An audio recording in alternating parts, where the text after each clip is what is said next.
Olá, tudo bem com você? Estamos fazendo uma série de explicações sobre as palavras que nós vamos usar no nosso encontro com Deus e tentando ajudar o máximo que eu posso. Os irmãos vão estar ministrando e eu creio que isso também pode ajudar muitas pessoas que vão pregar pela primeira vez sobre algum tema ali no encontro e tá com medo, né? O pastor desafiou, disse que tá orando pela pessoa, mas mesmo assim ela disse: Deus, e agora o que eu faço? Eu quero poder ser um pouco da resposta de Deus para você, tentando tirar o medo, tirar um pouco do estresse, tirar também um pouco da pressão, te mostrar que, é claro, os pregadores são chamados para ser pregadores, mas ninguém começa pregando com muita autenticidade, com muita dicção. Isso demanda treino e eu creio que há atalhos que você pode descobrir para ter uma pregação maravilhosa. E aqui nós vamos estar falando hoje indo à cruz. Em alguns encontros é chamada de o amor de Deus. E tem outros encontros que você tem duas sessões. Uma que fala do amor, uma que fala da cruz. E nós temos aqui, nós temos tomado como base para os nossos encontros duas apostilas. Uma, a original do pastor César Castelhano, e a apostila também da Igreja Videira de Goiânia. Então, essa palavra da cruz é bem específica na questão da apostila do pastor César. E nós vamos estar então ministrando dicas. Eu não vou fazer a pregação da palestra, tá bom? É só meio que uma dica. Vamos lá, indo à cruz. Então, eu pus ali a introdução, mas a gente nem faz introdução, porque nossos encontros também é marcado por muitas peças.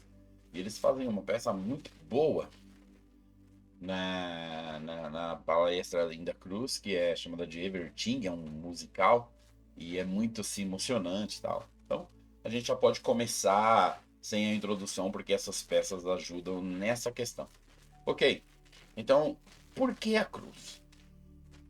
Temos aqui Evangelho de João, capítulo 3, dos versos 14 e 16, e sempre atento para esse detalhe. Se está aqui NVI, é porque, do jeito que está escrito, essa versão da NVI ela é melhor. Porque geralmente, quando não tiver nenhuma versão, vai estar na linguagem de revista atualizada, que é a da minha mente, a que nós decora na nossa igreja e assim por diante. Ok, então ele começa dizendo, da mesma forma que Moisés levantou a serpente no deserto, assim também será necessário que o Filho do Homem seja levantado, para que todo aquele que nele crê não pereça, aquele que nele crê tenha a vida eterna, porque Deus tanto amou o mundo que deu seu Filho unigênito, para que todo aquele que nele crê, agora sim, não pereça, mas tenha a vida eterna. Tá? Então, essa palestra, você tem que entender ela de uma forma toda globalizada antes de você for pregar. Você não pode sair daqui pregando, porque senão, quando você chegar lá no meio, você não sabe onde você está. Ainda que você tenha tudo escrito aqui. Então, eu estou falando isso aqui não é na hora da pregação. Isso aqui é o seu estudo. Você não vai pregar hoje à noite. Você tem um tempo para estudar. Você tem um tempo para estar se preparando. Então, a gente tem aqui, ó, ponto 1, o propósito da cruz. Esse ponto 1 vai ser o único nessa palestra hoje. Então, aqui nós não vamos ter o 2. Por quê? Porque este ponto 1 ele vai dar um subtópico que vai, se não me engano, desse A até o F. Vamos ver qual é o global da nossa palestra? Então nós temos aqui, ó, a nossa pregação consiste nisso. O propósito da cruz. Qual é o propósito da cruz? Pagar as nossas dívidas. Qual é o propósito da cruz? Trazer-nos reconhecimento de pecado. Qual o propósito da cruz? Anular a maldição. Qual o propósito da cruz? Trazer-nos arrependimento genuíno. Qual o propósito da cruz? Dar-nos remissão dos pecados pelo sangue. Qual o propósito da cruz? Receber a vida eterna. Então, a gente terminou ela aqui. Essa encenação, ela tá em algumas palestras de encontro que a gente usou muitas vezes. Eu não sei quem foi que fez, ela não faz parte da apostila do pastor César Castelhano e nem mesmo da videira. Mas a gente não despreza, é muito boa. E se você tem ali um irmão, uma irmã que lida bem com essa questão, né, motiva para ir fazendo a narração, feche seus olhos, veja Jesus sendo levado por Maria, por José. Eu lembro que a gente já usou isso aqui com tapes, né, passando fotos e etc. Mas o pessoal gosta de pôr isso aqui para ativar a questão emocional. Não é tanto a minha praia, mas eu não estou aqui para falar qual é a minha praia. Amém? Então a palestra acaba aqui e nós tem essa encenação que eu gosto. Eu não sei fazer isso, mas eu gosto. Ok? Então agora que nós vimos aqui, nós vamos do A até o F.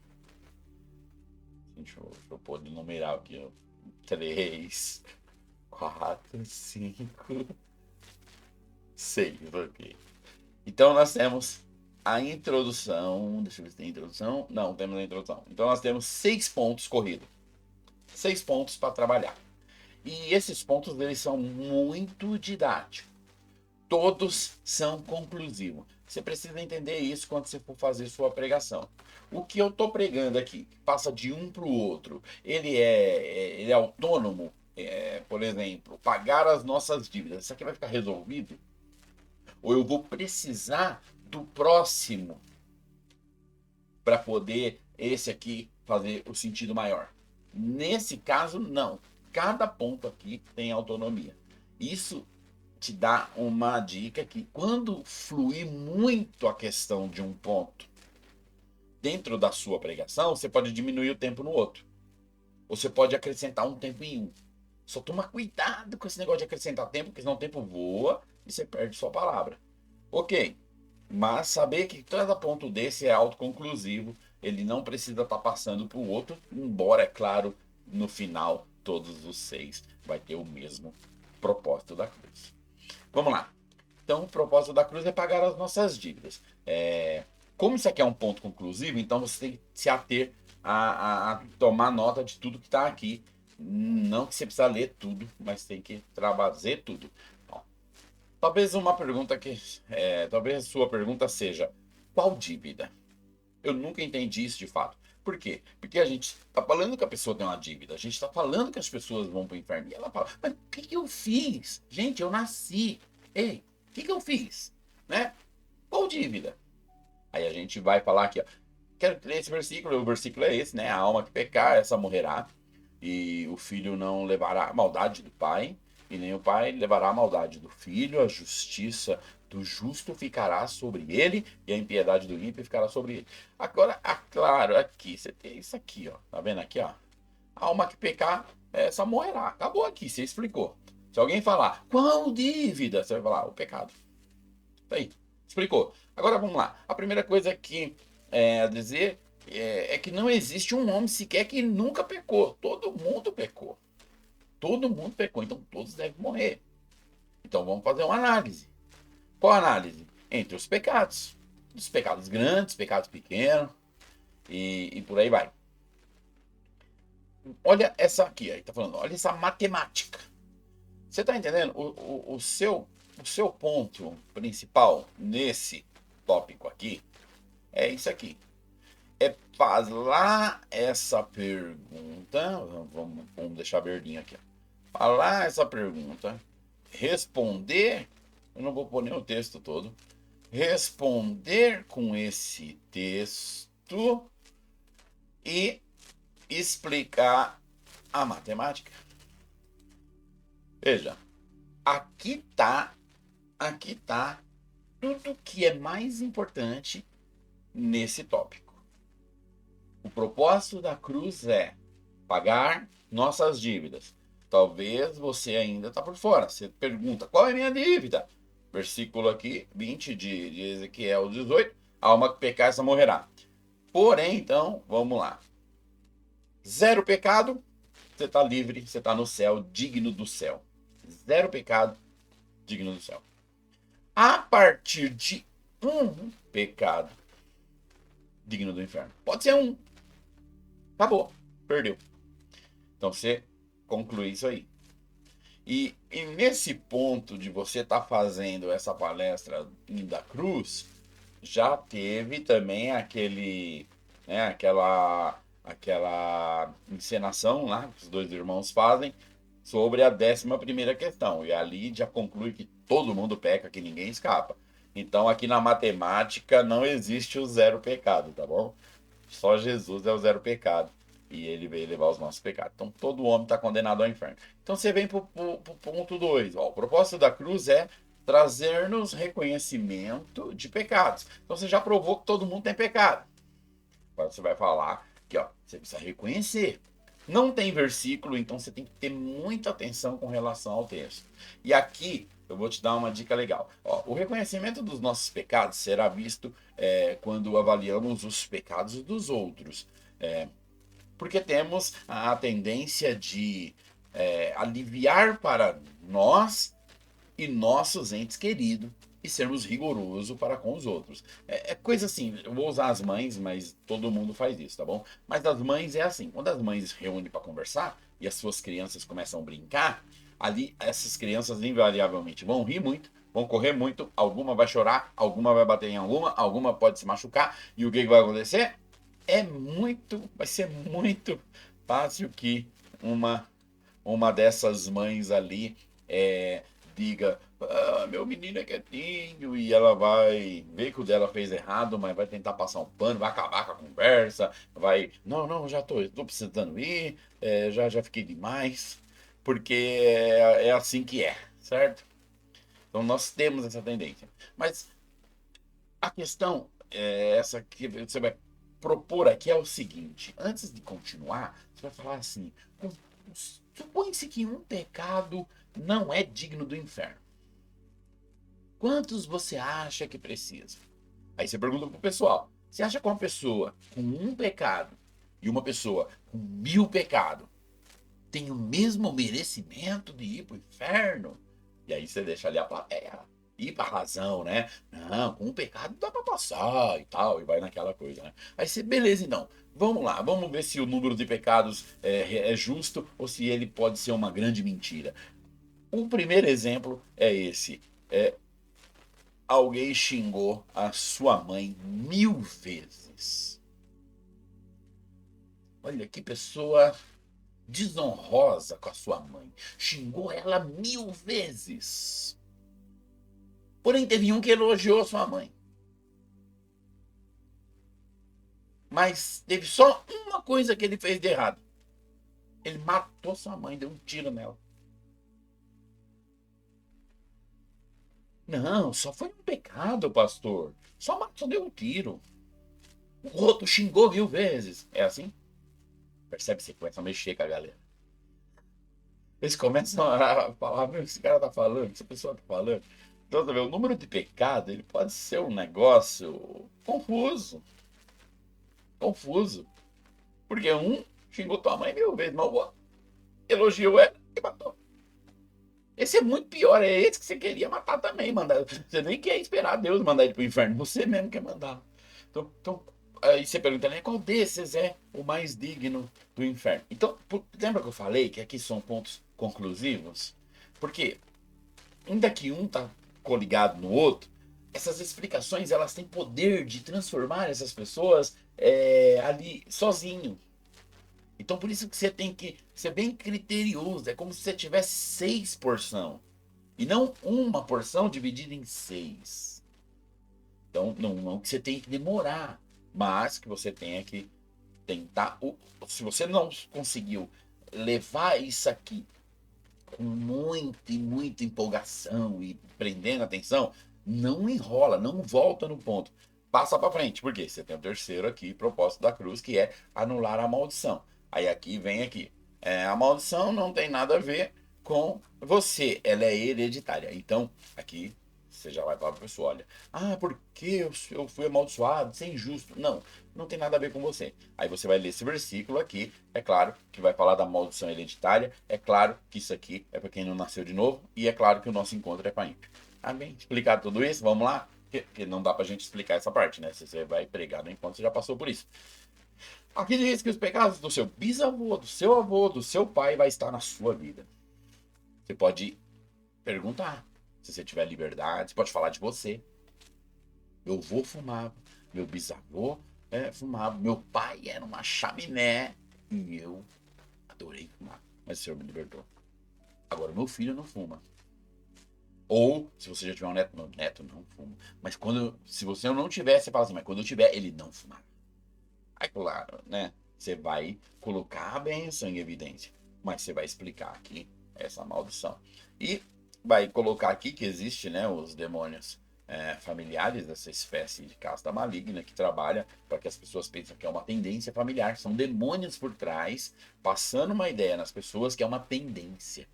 Isso é uma tendência, pastor. Isso é familiar. Pois é um demônio que faz parte da família já há muitas gerações. E ele traz essas tendências aqui. O câncer, a diabetes, os ataques cardíacos, de Então, qual é esse propósito aqui? Qual o propósito desse ponto 3 aqui? É mostrar para as pessoas que há maldições na vida dela, mas ela não precisou fazer nada para essas maldições chegar. Veio do bisavô, do vô e do pai. E se ela não tratar com isso, vai passar pro seu filho, pro seu neto, pro seu bisneto, e a coisa vai só indo para frente. Então é importante ela deixar a cruz limpá-la. Olha que mensagem do evangelho que você está passando nesse ponto. Aleluia. A pessoa lá vai ficar muito empolgada em querer eliminar esse ciclo de maldição. Vamos para o outro ponto, que é o quarto ponto, que é trazer-nos arrependimento genuíno. Então, esse ponto aqui é só uma explicação na questão do arrependimento. Só é possível ter arrependimento genuíno se tiver uma compreensão clara e de uma dívida. Que dívida? A dívida que nós falamos lá em cima, porém nós vamos voltar a falar da dívida. Eu coloquei isso aqui, ó. Olha só isso aí. O que é arrependimento? Fique claro, arrependimento não é chorar nem ficar triste. Só que você tá num encontro onde as pessoas têm chorado. Então você não bate nessa tecla, só fala e vai embora, porque você vai explicar aqui, ó, arrependimento é mudar a mente. Isso aqui é uma definição do livro do dicionário de Strongest. Quase todo lugar que está escrito arrependimento na Bíblia vai estar essa definição. Mudança de mente, mudar de mente para melhor. É pensar com a mente de Cristo. Glória é pensar com a mente de Cristo, né? Glória e arrependimento, glória no Novo Testamento, né? Doxa, glória e arrependimento vai tudo pelo meu caminho ali, né? Porque arrepender-se é glória. Porque antes eu pensava que eu tinha que pagar os meus pecados, mas agora eu sei que Ele pagou por mim. Aleluia. Então, viu? Eu mudei minha mente. Eu não fico mais querendo trabalhar para pagar os pecados, porque Ele já pagou por mim. Mudei minha mente. Eu me arrependi. Eu não fiquei chorando, não fiquei triste, eu não fiquei. Então, mas é um ponto. Esse aqui, se tem um ponto aqui que você pode ir mais tranquilinho, mais devagar, é esse aqui. Ainda que é uma parte maravilhosa da vida cristã, mas os irmãos que vão nascer de novo, eles vão ter muito nos cursos para aprender sobre isso. O propósito da cruz é dar-nos a remissão dos pecados pelo sangue. Quando eu preguei essa palestra, na última vez que eu preguei no encontro, esse foi o coração para mim. Foi onde eu fiz valer ali o meu tempo. Então, as pessoas elas têm uma mania de comparar pecados entre umas e outras. Então ela pensa assim, uma pessoa que trabalha, cuida da família, que é muito boa com a esposa, tem cachorro, tem filhos abençoados, essa pessoa não pode ir para o inferno. Mas uma pessoa que é mundana, estúpida, que espanca os filhos, bate na esposa, que até rouba, tem que ir para o inferno. Porque eles estão fazendo uma comparação de uma pessoa com a outra. Mas, na verdade, a comparação tem que ser de cada pessoa com Cristo. Então, o maior pecador em relação a Cristo, é claro que ele vai para o inferno. Mas o menor pecador em relação a Cristo, ele pecou também, deve ir também. E essa é o seu ponto. Porque a dúvida na cabeça de milhões de crentes não saiu ainda nesse aspecto. Então aqui você não está pregando ali para o ímpio que está ali sentado. Tem um monte de crente que está tendo esse embaraço. A gente colocou então aqui que o sangue de Cristo é o que paga, é o dinheiro, tá? O dinheiro que paga. E a gente pôs então duas encenações. Essas encenações, não seria bom que você as lesse. Seria bom que você as decorasse, soubesse, contasse. Mas se você for contar e embolar tudo, leia. Só que aqui é bom você escolhe duas pessoas, ou da equipe, ou da plateia, coloca ali na frente, né? Não é bom chamar da plateia, porque um dos casos aqui vai ser problema de montão. Então chama da equipe mesmo. E eu fiz isso, né? Chamei dois irmãozinhos e coloquei lá. Eu dei o nome de um para o grande pecador e do outro para o quase santo. Então ficou quase santo na minha esquerda e o grande pecador na minha direita. Eu fiz isso. Aí eu contei aqui, ó. O grande pecador é um homem que ficou muito rico, comprando e vendendo cristãos no Oriente Médio e tal. Aí vem aqui, conta uma história terrível, diabólica, muito, muito cruel. E o quase santo é um cara que viveu a vida, que ele é maravilhoso. Só diz que um dia ele acordou atrasado, ele dormiu mal, e ele estava atrasado para o serviço e chamou um cara de pobre, morto de fome no trânsito, foi só isso. Depois se arrependeu. Aí nós falamos, aqui nós temos então o pecado de 10 milhões e o pecado de um centavo. Qual o pecado de 10 milhões? O primeiro caso lá. Aquilo ali é um pecado de 10 milhões para mais. Mas e o segundo caso? Meus irmãos, quem nunca teve crise no trânsito? E esse cara teve uma só na vida. Mas um centavo. Mas agora que entra as questões. Porque você vai explicar. Ó. Falando do quase santo, o seu pecado não permite ele entrar no céu.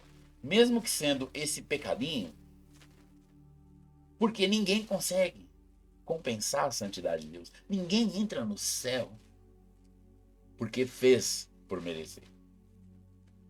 Então, um pecadinho naquele dia o levou para o inferno. É claro que ele já nasceu no pecado, a gente não vai entrar nesse meandro. Eu só quero mostrar para o meu público e, cara, eles vão falar, meu, esse cara só xingou o cara, meu, ele não foi nem palavrão, ele só estava irritado. Vai para o inferno. E você vai falar, sim, porque entre ele e Cristo essa culpa pesa. Aí vem aqui, ó. Porém, no caso do grande pecador, já podemos imaginar então a sentença. Qual seria a sentença? Olha que tá de propósito a sentença aqui, parecida com a de Cristo. Ó. Ele deve tomar a maior surra do mundo. Mas ele não pode morrer apanhando. Ele tem que receber pedradas. Ele tem que receber cusparadas na cara. Ele tem que ser transpassado por uma lança. Ele precisa ter furos de agulha na cabeça. Ele tem que sangrar até a morte. Ele tem que passar por um zombamento surreal. E você pode pegar depoimento da galera, fala mais alguma coisa. E depois de tudo isso, tem que ir pro inferno. Aí eles vão ficar satisfeitos que o pecador recebeu o inferno. Aí você coloca aqui, ó, presta atenção agora. Se esses pecados foram contados e pesados, eles deixam de existir, caso alguém pague. Porém, o quase santo é incapaz de pagar por aqueles pecados. O pecador, tão pouco. Porém, o nosso Senhor Jesus, na via cruz, passou por todas essas dores. Foi esbofeteado dezenas de vezes, tal. Ele pagou. Então, se os pecados dos dois custou 10 milhões e um centavo, o Senhor pagou 10 milhões e um centavo. E agora, aquele que querer receber o presente desse pagamento, tá livre do inferno. Aí alguém chega pro pecador miserável e fala: você quer que o Senhor pague pelos seus pecados? Você quer reconhecer a obra da cruz? E ele fala: é claro que sim, eu sei que eu não mereço, mas eu quero. É porque ele tá chorando? Não. É pelo tamanho do arrependimento dele? Não. É porque ele fez inconsciente, controlado por um demônio? Não. É porque então? Porque tudo que ele fez foi pago por Jesus. Você pode criar a sua carta da sentença dele. Vai ficar abaixo do que Jesus apanhou por ele. Mas se aí alguém chega no quase santo e fala: você quer que o Senhor pague pelo seu pecado? Aí ele vai falar: que pecado? Não, eu me viro sozinho. Parece bonito isso, né? Mas isso é a pior da soberba. Isso realmente leva para o inferno. Negar o sacrifício do Filho de Deus. Então, olha o tamanho desse ponto. Então, viu? Você vai fazer a cruz. Sua palestra é essa. Você tem que agarrar nesse ponto aqui. Não que os outros não valham, por favor. Seja bom em todos. E por fim, receber a vida eterna com Deus. Aí você fala já que, né, vou encerrar falando qual é o papel da cruz na vida eterna, e ao contrário do que dizem, todos terão a vida eterna, mas uns vai ter ela no céu, uns vai ter ela no inferno e tal, e tem a encenação. Eu não vou passar pela encenação, porque eu nem sei se você vai fazer isso lá na sua igreja, mas essa encenação aqui é uma leitura dramática. Então é isso. Falamos aqui da palavra da cruz, e eu tenho certeza que é uma das palavras mais tocantes do encontro, que muda o coração para a eternidade. Tem umas ali que liberta de demônio, tem umas ali que liberta de alma oprimida, tem umas ali que liberta a pessoa de um sentimento ruim, mas essa aqui liberta para a eternidade, porque receber a obra da cruz é exatamente vida eterna com o Senhor Jesus. Amém? Fica na paz e que o Senhor te abençoe.